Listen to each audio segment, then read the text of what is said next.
Ravi's International School. Trust assured for your child. A sprawling, safe and home-like campus for residential and day scholars. Call 7331 అఖండ 2 సినిమాకి అరిస్టాలు తప్పేలా లేవు. ఈరోజు release అవుతుందని చెప్పని ఒక అంచనా వేశారంటే 12వ తేదీన అధికారికంగా రిలీజ్ అవుతుంది, 11వ తేదీన ప్రీమియర్ షోస్. ఈ రెండింటికి సంబంధించి ఆంధ్రప్రదేశ్లో, తెలంగాణలో ప్రభుత్వాలు టిక్కెట్ల పెంపుకి జీవోలు ఇచ్చాయి. అయితే తెలంగాణ ప్రభుత్వం ఇచ్చినటువంటి జీవోని తెలంగాణ హైకోర్టు కొట్టివేసింది. అసలు ఏం జరిగింది, దీనికి సంబంధించి పిటిషన్ వేసినటువంటి అడ్వకేట్ శ్రీనివాస్ రెడ్డి గారు మనతో పాటు ఉన్నారు. శ్రీనివాస్ రెడ్డి గారు నమస్తే. నమస్తే అండి. నమస్తే శ్రీనివాస్ రెడ్డి గారు, ఏంటి అఖండ 2 సినిమా ఆల్రెడీ ఒక సస్పెన్స్ వాతావరణం, మొన్న 5వ తారీఖు రిలీజ్ అవ్వాల్సింది. తమిళనాడు హైకోర్టు ఇచ్చినటువంటి షాక్తో నిర్మాతలు కొంత ఇబ్బంది పడ్డారు. ఇప్పుడు తేరుకుని రిలీజ్ అవుతుందంటే మళ్ళీ ఇది ఒక డబుల్ జోల్ట్ లాగా కనిపిస్తుంది. ఏంటి ఈ ఆర్డర్, ఏంటి కోర్టు ఇచ్చినటువంటి ఆదేశాలు ఏంటి?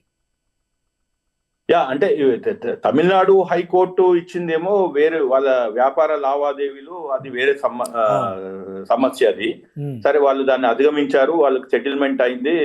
నిన్న ఐ థింక్ నిన్ననో వాళ్ళు మూవీ డిస్ట్రిబ్యూటర్స్, ప్రొడ్యూసర్స్ అనౌన్స్మెంట్ చేశారు. తెలంగాణ గవర్నమెంట్ కూడా వాళ్ళకి నిన్న వెసులుబాటు ఇచ్చింది. ఒకటి ఇవాళ సాయంత్రము రాత్రి 8 గంటలకి 1 షో, అంటే ఇప్పుడు బెనిఫిట్ షో అనుకుంటా, ప్రీమియం షో, స్పెషల్ షో అనుకుంటా, 1 show at 8 o'clock at the rate of 600 plus GST. అదొకటి. తర్వాత నెక్స్ట్ 3 days, అంటే రేపు, ఎల్లుండి, మర్నాడు 3 రోజులు సింగిల్ స్క్రీన్ కి 50 రూపాయలు ప్లస్ మల్టీప్లెక్స్ 100 రూపాయలు, ఈ విధంగా ఇచ్చారు. ప్లస్ అదే జీవోలో ఏమి అన్నారంటే, మొన్న ముఖ్యమంత్రి గారు ఏదైతే వాగ్దానం చేశారో జూబ్లీ హిల్స్ సందర్భంగా 20% అధిక ధరలు పెంచుకోవడానికి ఎవరైనా వెసులుబాటు ఇస్తే అందులో నుంచి 20% ఈ వీళ్ళకి ఫిలిం కార్మికులు, సినీ కార్మికులకి ఇవ్వాలి అన్నట్టు ఉంటే ఆ జీవోలో అది కూడా పొందుపరిచారు. మాది ఏంటంటే, మేము ఎవరం వ్యతిరేకం కాదు, సినిమాలు నడవాలి, అందరూ మంచిగా ఉండాలి, అందులో సగటు ప్రేక్షకుడు మంచిగా ఉండాలి.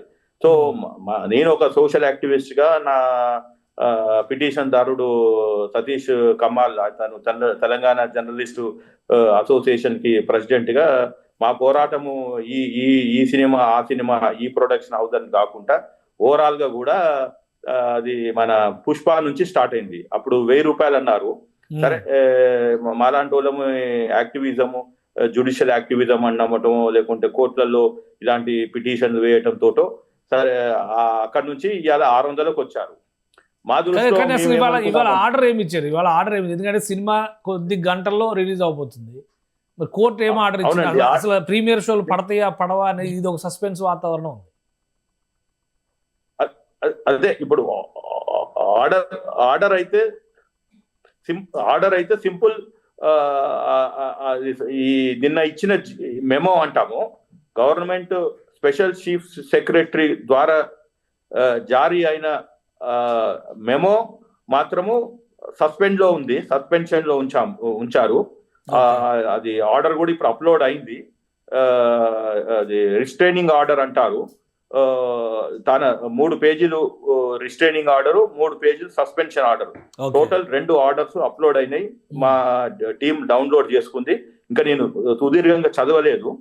సో కాబట్టి మేము వాదనలు వినిపించినాక న్యాయమూర్తి గారు అర్థం చేసుకొని, న్యాయం మా వైపు ఉందని క్లియర్ గా ఈ నిన్న ఇచ్చిన మెమోని సస్పెండ్ చేశారు. సినిమాలు నడుస్తుంది. ఇవాళ బెనిఫిట్ షో పెట్టాలన్నా వద్దా, ఆ 1 షో అనేది వాళ్ళ ఇష్టము, డిస్ట్రిబ్యూటర్స్ ఇష్టము. కానీ అందులో ఏంటిది అంటే, డిస్ట్రిబ్యూటర్స్ అధిక ధరలకి సినిమా షో చేయొద్దు అంటే నాకు ఒకటి ఇప్పుడు మీరు చెప్పిన పాయింట్ కరెక్టే. కానీ జీవోలో 2 అంశాలు ఉన్నాయి. ఒకటి 50 రూపాయలు 100 రూపాయలు టికెట్ ధర పెంచుకోవడం, 2వ అంశం ప్రీమియర్ షో ముందర రోజు 8 గంటలకు వేసుకోవడం. సో ప్రీమియర్ షో అనగానే జనరల్ గా ఒక రేట్ ఫిక్స్ చేస్తుంది గవర్నమెంట్. ఇప్పుడు 600 రూపాయలు ప్లస్ GST అని ఆ టికెట్ కి అమ్మేసి కూడా ఉంటారు, ఆ ధరకి అమ్మేసి కూడా ఉంటారు టికెట్లు. సో ఇప్పుడు షో పడుతుందా? కోర్టు చెప్పినటువంటి రిస్ట్రిక్షన్స్ ఫలితంగా షో పడదా? షో పడద్దు. పడితే అది కంటెంప్ట్ ఆఫ్ కోర్టు. ఇంకా మన దేశంలో న్యాయ వ్యవస్థ ఉండి కూడా వేస్ట్. ఓకే. సో అంటే ప్రీమియర్ షో ఉండదు తెలంగాణలో, ప్రీమియర్ షో పడదు. ఓకే. పడ్డది అంటే కంటెంప్ట్ ఆఫ్ కోర్టు. కోర్టు ఇంకేమో ఆర్డర్, ఈ ఆర్డర్లు అసలు ఆర్గ్యుమెంట్స్ లో అవతల పక్షం ఏమైనా చెప్పిందా, లేదంటే కోర్టు మీ పక్షం అవును, అందుకని చెప్పండి.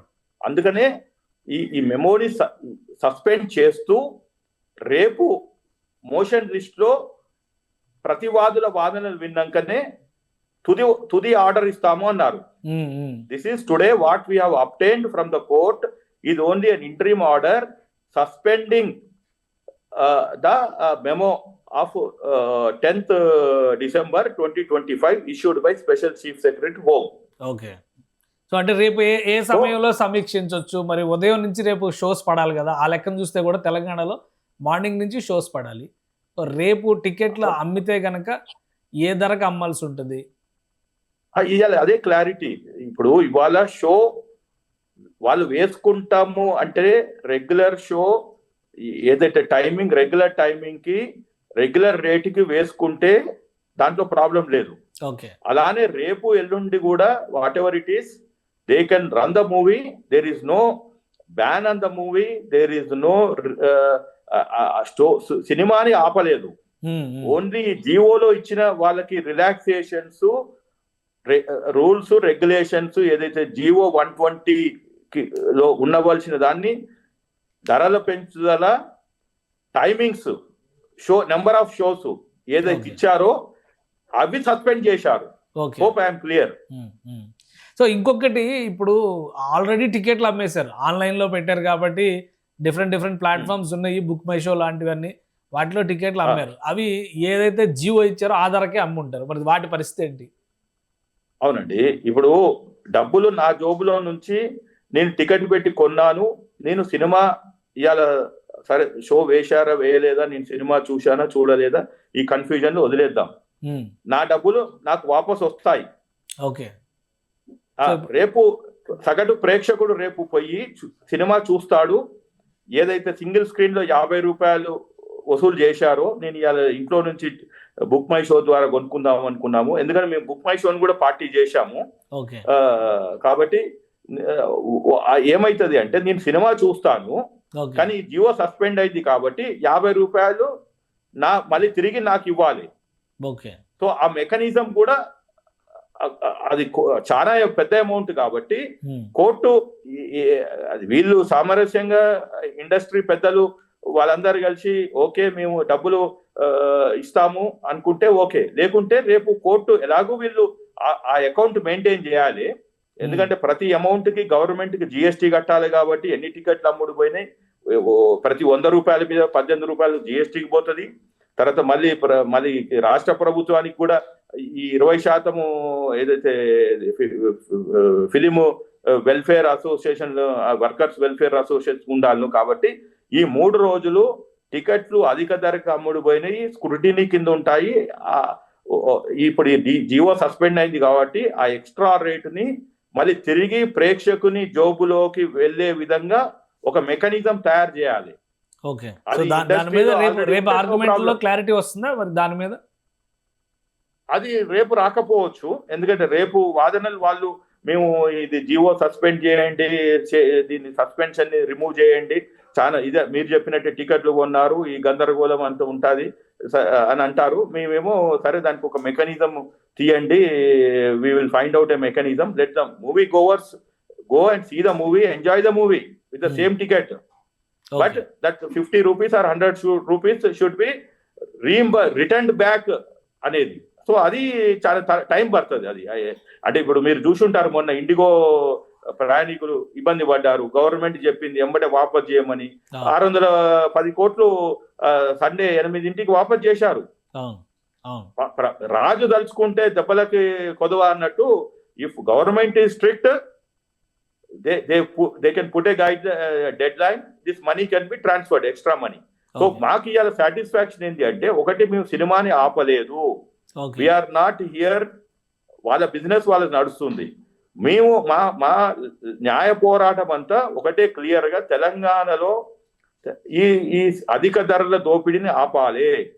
రెండవది ప్రభుత్వము, ముఖ్యమంత్రి గారు ప్లస్ సినిమాటోగ్రఫీ మినిస్టరు మొత్తము అందరూ కూడా there is no benefit show, there is no special show, there are no late night shows అన్నారు. కానీ ఎక్కడి నుంచో ఈ జీవోలు వస్తున్నాయి. సో మేము కూడా ప్రభుత్వంకి ఏమంటున్నాము అంటే, మీకు తెలిసా తెలవకనా ఈ జీవోలు వస్తున్నాయి, మమ్మల్ని అనవసరంగా కోర్టు మెట్లు ఎక్కవలసి వస్తుంది.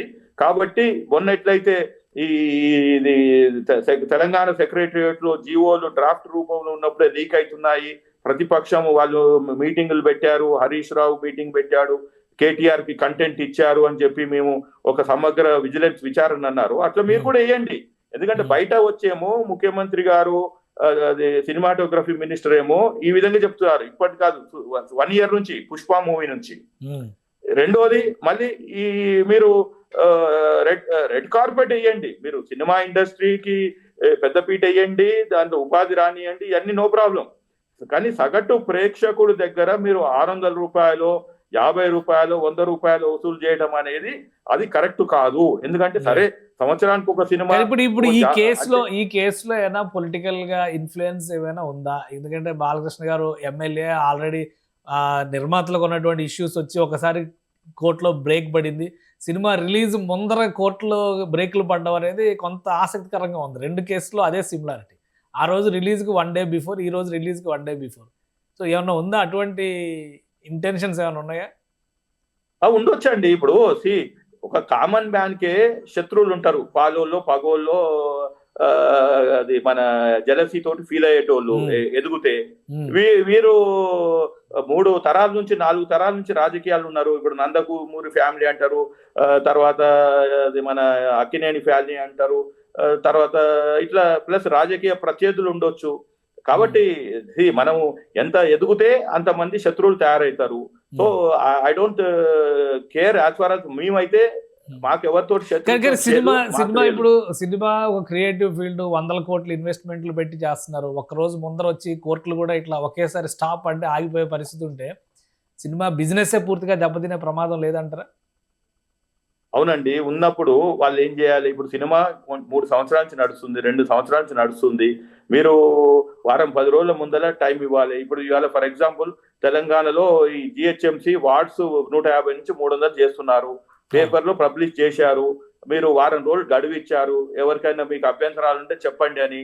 నిన్న ఎంఐఎం వాళ్ళు వచ్చారు, 40 అభ్యంతరాలు చెప్పారు. ఇవాళ ఎన్ని వచ్చినాయో తెలియదు.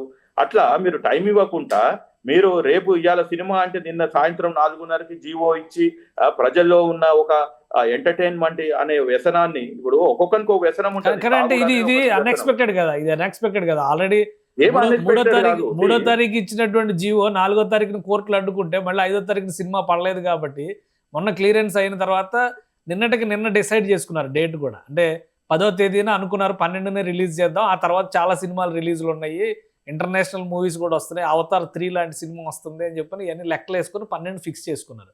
ఇక్కడ ఫిలిం డెవలప్మెంట్ కార్పొరేషన్ కానీ ఇక ఇతర సంఘాల నుంచి కూడా వాళ్ళకు ఉన్నటువంటి సమన్వయంతో మొత్తానికి డేట్ ఫిక్స్ చేసుకున్నారు. ఈ వారం రోజులే దీనికి ఆడేటువంటి సమయం అని. సో ఇప్పుడు వచ్చిన మొదటి 3 రోజులు రేట్ హైక్ని కొట్టేస్తే సినిమాకి భరోసా ఉండేటువంటి అవకాశం ఉంటుందా? నిర్మాతలు కానీ తేరుకునే పరిస్థితి ఉంటుందా? ఇప్పుడు చూడండి, అంటే ఇప్పుడు వాళ్ళ అసలు ఎవరిది ఏమన్నారు? ఈ 1000 కోట్లు బడ్జెట్లు పెట్టి ఈ ప్రజల నుంచి అలాగా అంటే 100, 50 వసూలు చేయమని ఎవరు చెప్పారు? అంటే వాళ్ళకి పవర్ ఉంది, మా దగ్గర డబ్బులు ఉన్నాయి, ప్రభుత్వాలను శాసిస్తామనే ఆ నమ్మకంతో సినిమాలు తీస్తున్నారా? వాళ్ళ దగ్గర కంటెంట్ ఉంటే 3 రోజులు కాదు 30 రోజులు నడపండి, 60 రోజులు నడపండి. కానీ అంటే ఒకటి మొన్న ప్రొడ్యూసర్ టీజీ విశ్వప్రసాద్ గారు కూడా దీనికి సంబంధించి ఒక ట్వీట్ చేశారు. ఆయన కూడా క్వశ్చన్ రైజ్ చేశారు. ఇలా ఒక్కరోజు ముందర కోర్టు ఈ దురుద్దేశంతో వేసే కేసులను కన్సిడర్ చేస్తే సినిమా రిలీజ్ చేయడం అనేది సాధ్యం కాదు, ప్రతి సినిమాని అడ్డుకునే పరిస్థితి ఉంటుంది, దీనివల్ల ఇండస్ట్రీ తీవ్రంగా నష్టపోతుంది అంటారు. అంటే ఓవరాల్ గా చూద్దాం, ఈ సినిమాని కాకుండా ఓవరాల్ గా న్యాయపరంగా 1 day బిఫోర్ స్టే లేదా just few hours before stay అనేది ఇండస్ట్రీకి ఇబ్బందికరమైనటువంటి పరిణామం కదా? కాదు, 80% కాదు. న్యాయమూర్తులు సమగ్రంగా 360 degrees లో హోలిస్టిక్ అప్రోచ్ అంటారు. ఇప్పుడు ఈయన సినిమా పెద్ద కాబట్టి ఆయనకి ఓన్లీ సింగిల్ డైరెక్షన్, ఆయన ఓన్లీ ఇండస్ట్రీ లాభ నష్టాలు చూసుకుంటుండు. సమాజంలో జరిగే ఓవరాల్ గా దాని వలన జరిగే అనర్థాలు, మంచి చెడ్డలు చూస్తలేడు ఆ పెద్ద మనిషి, మీరు చెప్పిన పెద్ద మనిషి. వాట్ ఎవర్ ఒక సినిమాకి బ్రేకులు పడటం తోటి సినిమా ఇండస్ట్రీ అంత వికెట్ మీద ఏం లేదు. ఓకే, దీనికి ఒక చరిత్ర ఉంది. ఈ ఒక్క తెలుగు ఇండస్ట్రీయే కాదు, దేర్ ఆర్ భోజ్పూరి ఇండస్ట్రీ ఉంది, ఇంకేదేదో ఇండస్ట్రీలు ఉన్నాయి. వాళ్ళు ఎక్కడ ఏం లేదే. ఇప్పుడు ఎవరండి 300 కోట్లు 500 కోట్లు లేజీ ఫెలోస్ 2 సంవత్సరాలు కలిపి ఒక సినిమా తీస్తున్నారు. ఇంకా నాకు I have no regrets on this industry because they are making money by ఒకటి అంటే న్యాయపరంగా మీరు చెప్పేది న్యాయపరంగా అడ్డుకోవడం కరెక్టే కావచ్చు, కానీ ధర్మం పరంగా చూస్తే ఒక్కరోజు ముందర మీరు ఏదైతే ఇప్పుడు చెప్పారో జిహెచ్ఎంసీ నోటిఫికేషన్ ఇచ్చి వారం రోజులు చర్చించండి అని అడిగినప్పుడు ఒక్కరోజు ముందర కోర్టు ఆపేయడం కూడా ఆ పరిధిలోకి రాదంటారా? అవునండి, నేను అదే అంటున్నా. ఇప్పుడు వీళ్ళకి సినిమా సరే ఇదంటే అనుకోకుండా 4వ తారీఖు అంటే సరే వాళ్ళు లావాదేవీలు 23 కోట్లు ఎవరికో ఇవ్వాలి, వాళ్ళకి ఇంతకు ముందు బకాయిలు చెల్లించలేదు, వాళ్ళకి సర్వీస్ ప్రొవైడర్స్ వాళ్ళకి ఇచ్చిన ఏది సినిమాకి పెట్టుబడి ఉన్నాయి, అవన్నీ వాళ్ళు రాలేదు, చర్చలు విఫలమైనాయి. వీళ్ళు కూడా కొంచెం పొగరు గర్వము మదము తోటి, I'm sorry to use word but తెలంగాణలో ఇలాంటి వర్డ్స్ యూజ్ చేస్తారు. అది కూడా నేను ఒక ఇంటలెక్చువల్ కాబట్టి చాలా పొలైట్ గా చెప్తున్నాను. వాళ్ళు తమిళనాడులో వాళ్ళు కోర్టుకు వెళ్ళిండ్రు. కోర్టుకు వెళ్ళాక ఏమైంది, మళ్ళీ కాలబేరానికి వచ్చారు కదా. అంటే ఈ పొగరు డబ్బు ఇది అంతా పోయి మళ్ళీ కాలబేరానికి వచ్చారు. ఆయన సరే ఓకే అన్నాడు, అక్కడ సెటిల్మెంట్ జరిగినాక మీరు అన్నట్టు నెక్స్ట్ ఈ ఒక్క బ్లాక్ ఈ ఫ్రైడే లేకుంటే మళ్ళీ తర్వాత అన్ని పెద్ద సినిమాలు ఉన్నాయి, అది ఉన్నాయి, లైనప్ అయినాయి కాబట్టి అన్నారు. ఈ క్రైసిస్ అంతా ఎవరు చేసుకున్నారు అంటే అక్కడ మాకు కోర్టు ఇచ్చింది కాబట్టి అక్కడ ఎంతో మందికి న్యాయం జరిగింది. లేకుంటే ఇలా సినిమా ఆడేది, మీ గల్లపెట్ట నిండేది, వాడేమో మీ ఇండ్ల చుట్టూ తిరిగేటోడు. ఏది మీకు ఇప్పుడు మీ కేసు వేసిన మీ పిటిషనర్ సతీష్ కమాల్ వెనక కూడా ఏమైనా రాజకీయ కారణాలు కానీ ఇలాంటి ప్రోద్బలం ఏం లేవు. They can do a verification. See they are in power. ఇక్కడ కాదు, కేంద్రంలో కూడా పవర్ లో ఉన్నారు. అదే పార్టీ ఇప్పుడు ఇవాళ మోడీ గారు వారి పార్టీ అండదండలతోటే పవర్ లో ఉన్నారు. చేసుకోమనండి, నో ప్రాబ్లం. We are open.